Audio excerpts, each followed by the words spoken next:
my girlfriend declared. From this moment on, my friends will live here as well. You'll adjust. I replied, of course.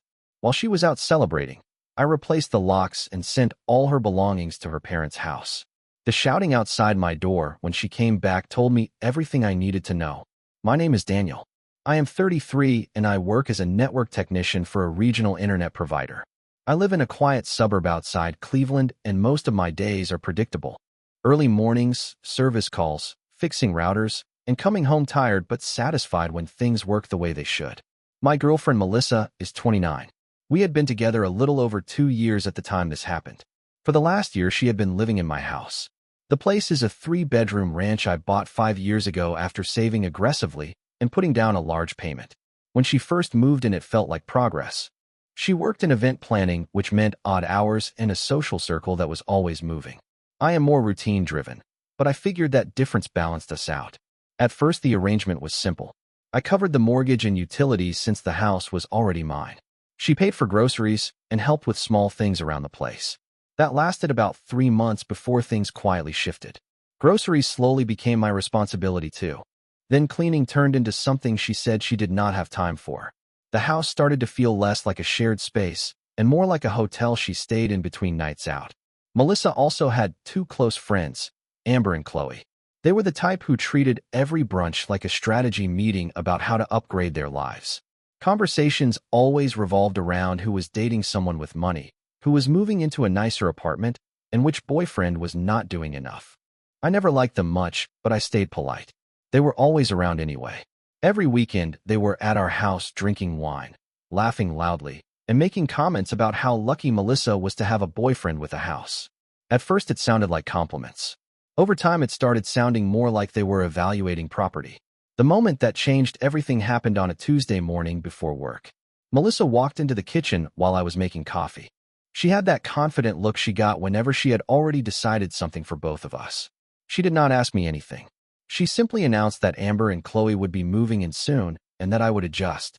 That sentence told me more about my relationship than 2 years of dating ever had. I did not react right away. When someone says something absurd with complete confidence, the brain takes a moment to process whether it was actually said.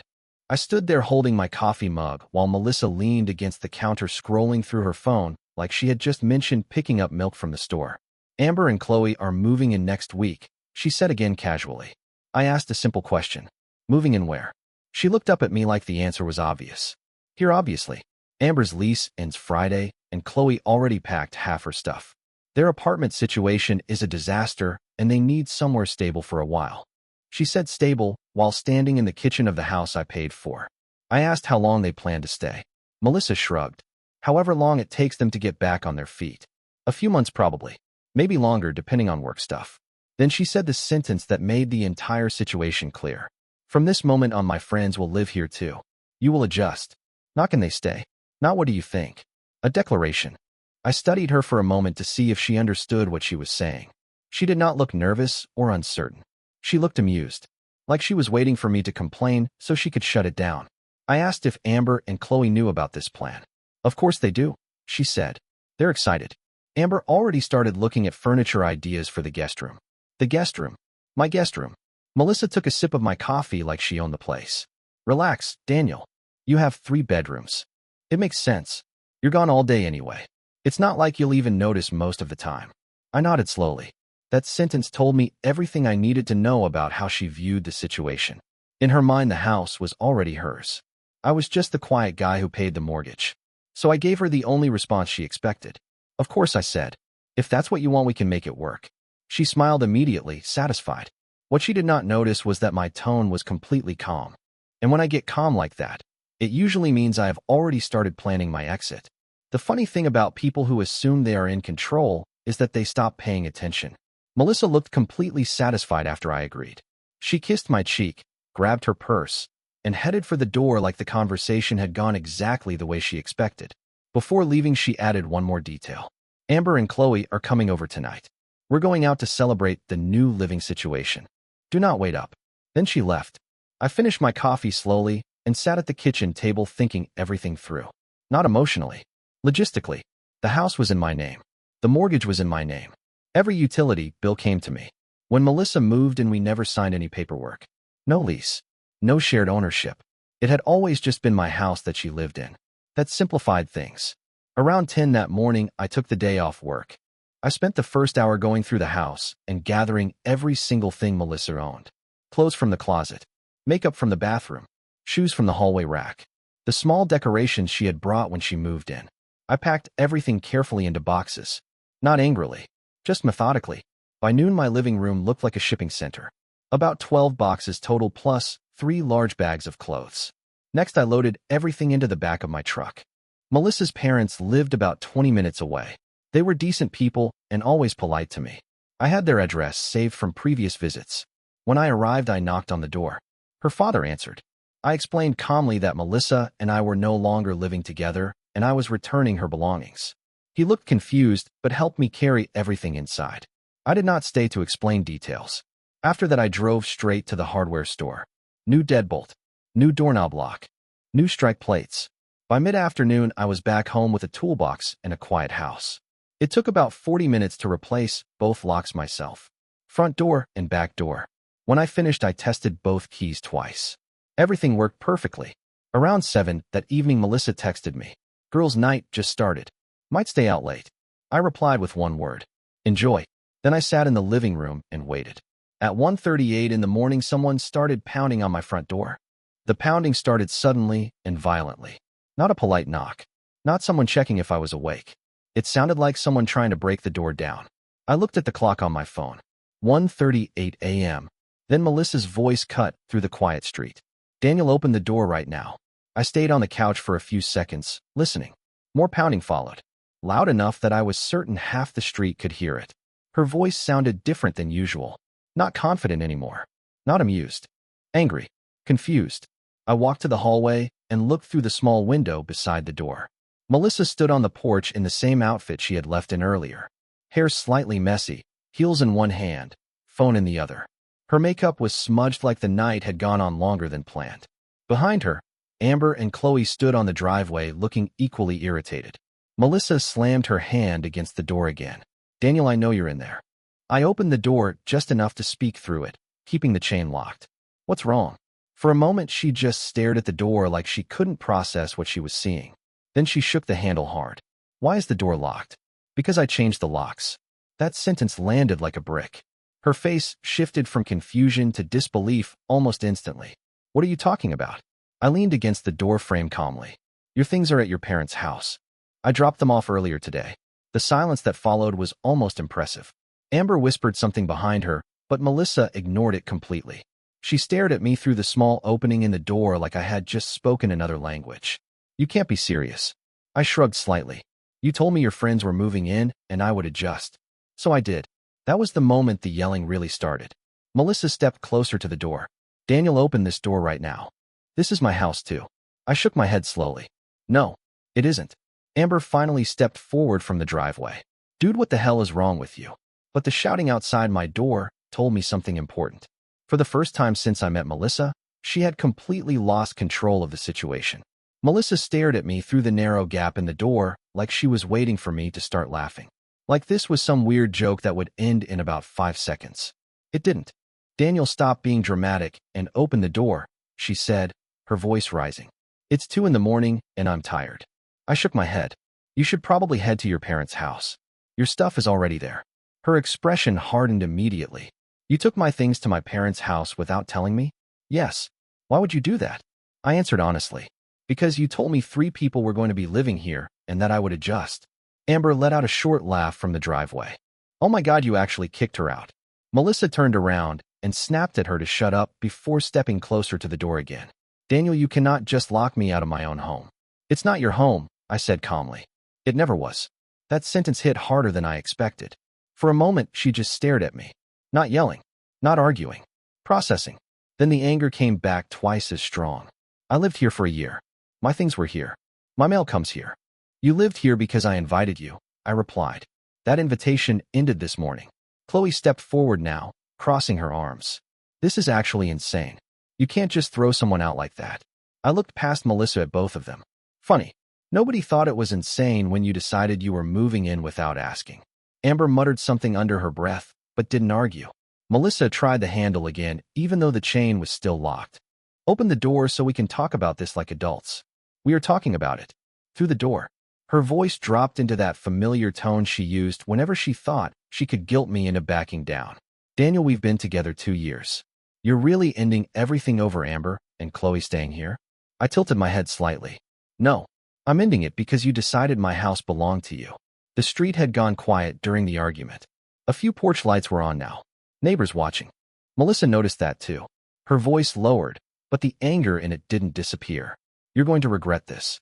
Maybe, I said. But judging by the shouting outside my door tonight, I think I made the right call. Melissa stared at me for a few seconds like she was waiting for me to back down. I didn't. The porch light was on, which meant every expression on her face was easy to read. First anger, then disbelief, then that familiar look she used whenever she thought she could pressure me into changing my mind. Daniel, she said more quietly, this isn't funny. Open the door. I shook my head. No. Amber shifted behind her, clearly annoyed with the whole situation. This is ridiculous, she said. Melissa, just grab your spare key. Melissa turned toward her. He must have changed the locks. Amber looked at the door again, realizing that part was true. Chloe stepped forward next, arms crossed. You can't legally do this. She lives here. I didn't even respond to Chloe. I just looked back at Melissa. Your parents have your things. You should probably head there tonight. Her face tightened again. I'm not going anywhere. That was when I made my decision. I closed the door. Not slammed. Not dramatic. Just pushed it shut slowly until the latch clicked and the chain went tight. For a few seconds there was silence outside. Then the pounding started again. Daniel, open this door right now. I walked away from the entrance without responding. The shouting kept going. At first Melissa was angry. Then she started demanding explanations. Amber and Chloe joined in at different points, their voices overlapping. The noise echoed through the hallway while I returned to the living room. After about 5 minutes the pounding stopped. Through the window, I could hear them arguing with each other now, their voices fading slightly as they moved down the driveway. A car door slammed. Another. Then the street went quiet again. I checked my phone. 7 missed calls from Melissa. 3 texts. The last message read, "You just made the biggest mistake of your life." I placed the phone on the table and turned off the lights in the living room. For the first time in a long while, the house felt quiet again. And more importantly, it finally felt like mine. I slept better that night than I had in weeks. Not because the situation was pleasant, but because something that had been quietly building for months was finally finished. The house was quiet. No late-night phone calls on speaker. No wine glasses left in the sink from Melissa's friends dropping by unannounced. Just silence. Around 8 the next morning my phone started vibrating on the nightstand. Melissa. I let it ring. A minute later it rang again. Melissa. Then again. By the 4th call I picked up the phone and looked at the screen without answering. 5 missed calls. 2 voicemails already. A text message appeared right after. We need to talk about what you did. Then another. You cannot just kick me out like that. Then another. Open the door so I can get the rest of my stuff. I stared at the messages for a moment. There was nothing left to discuss. Everything she owned was already at her parents' house. The conversation outside the door the night before had been clear enough. But Melissa had never been the type of person who accepted a boundary the first time. Another call started coming in. I declined it. Then I opened the contact settings and blocked the number. Simple. Calls blocked. Messages blocked. Silence again. I set the phone down and made coffee, standing in the same kitchen where she had announced that my house would become a group living arrangement. The whole thing felt strange now, almost like watching someone else's argument in a movie. Around noon my doorbell rang. Not pounding this time. Just one long press. I walked to the front window and looked out. Melissa's car was parked across the street. She was standing on the sidewalk staring at the house with her phone in her hand, clearly realizing her messages weren't going through anymore. Amber sat in the passenger seat looking irritated. Melissa tried calling again. I could see the moment she realized the call wouldn't connect. She lowered the phone slowly and looked toward the house. For a moment we made eye contact through the window. I didn't wave. I didn't open the door. I simply closed the curtain and went back to my coffee. I figured that would be the end of it. Melissa had her things. The locks were changed. Her number was blocked. The house was quiet again. Logically, there was no reason for the situation to continue. But Melissa had never been good at accepting reality when it didn't match the version she had in her head. Around 3 in the afternoon, my doorbell rang again. This time it wasn't just one press. It was repeated. I looked out the front window and saw the same car parked across the street again. Melissa was standing on the walkway with her arms crossed, clearly irritated. Amber was with her again. Chloe too. Apparently, this had become a group activity. I didn't open the door. The bell rang again. And again. Finally, Melissa shouted through the door, "Daniel, I know you're inside." I stayed quiet. After about a minute, she pulled out her phone and started recording something. I could see her pacing back and forth on the porch while talking into the camera, probably building a story where she was the victim. Eventually, she stopped recording and knocked again. "Daniel, you can't just block me and pretend this didn't happen." Still silence from inside. Amber leaned toward the door. "Dude, this is childish. Just come out and talk like a normal person." I walked halfway down the hallway but stopped before reaching the door. There was nothing left to talk about. Melissa must have realized the same thing because a few seconds later I heard her voice change. The confident tone from before was gone. Now she sounded frustrated. "So that's it. 2 years, and you just hide in the house like a coward?" I almost laughed at that. For 2 years I had paid the bills, kept the house running, listened to her friends plan their lives around what I provided. Now suddenly I was the coward. Melissa waited another minute. When the door didn't open, she sighed loudly and stepped back from the porch. "Fine," she said. "But this isn't over." A car door slammed. Another. Then the sound of the engine starting. Through the window, I watched their car pull away for the second time in less than 24 hours. And that's when I realized something. Melissa still believed she could somehow get control of the situation again. She just hadn't figured out how yet. The next 2 days were quiet. No doorbell. No shouting. No car parked across the street. Melissa couldn't call or text anymore because she was blocked, and apparently showing up at the house twice without success finally convinced her that tactic wasn't working either.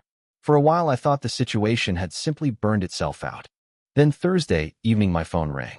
An unknown number. Normally I don't answer those, but something told me exactly who it was. I picked up. "Daniel." It was Melissa. Her voice sounded different this time. Not angry. Not confident. Controlled. "You blocked my number," she said. "Yes. You know that's childish, right?" I leaned back in the chair. "You're calling from a different phone. You changed the locks on the house I lived in for a year," she replied. "I think we're past worrying about childish." There was a short pause. Then she continued. "My parents told me you dropped my things off. I figured that was easier than leaving them on the lawn." Another pause. Melissa exhaled slowly. "So this is really it? You just ended everything like that?" "You ended it Tuesday morning," I said. "You just didn't notice." That line irritated her immediately. All I said was my friends needed somewhere to stay. "You told me they were moving in and that I would adjust." Silence again. Then she tried a different angle. "You know Amber and Chloe were joking about that being permanent, right?" I didn't answer. "Daniel, come on. 2 years together and you're throwing it away over a misunderstanding?" I thought about that for a second. It wasn't a misunderstanding. It was the moment I realized something important. So I said the truth. "It wasn't about your friends. It was about the fact you thought you could decide what happens in my house without even asking me." Melissa didn't respond for a few seconds. When she finally spoke again, her voice had changed again. Quieter. "So there's nothing I can say to fix this?" "No." Another long pause. Then she said something almost calm. "You really meant it when you said the house wasn't mine?" "Yes." The call ended a few seconds later. And that was the last time Melissa ever spoke to me. Life moved on quickly after that. The house stayed quiet. No unexpected visitors. No late-night arguments on the porch.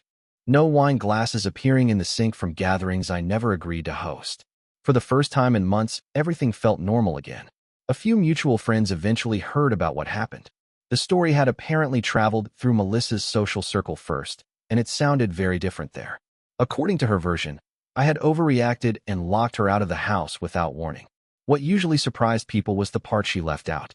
The moment in the kitchen where she announced that 2 more people would be living in my house and that I would adjust.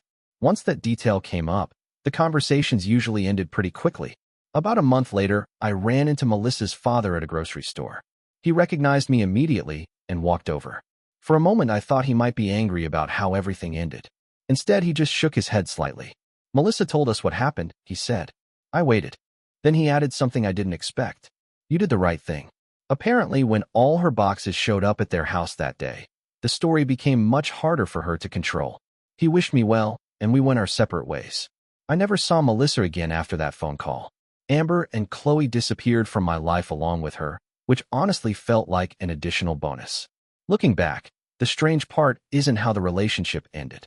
The strange part is how obvious the problem seems now.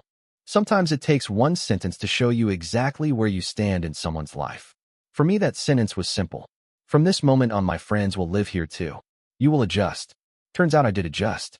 Just not in the way she expected.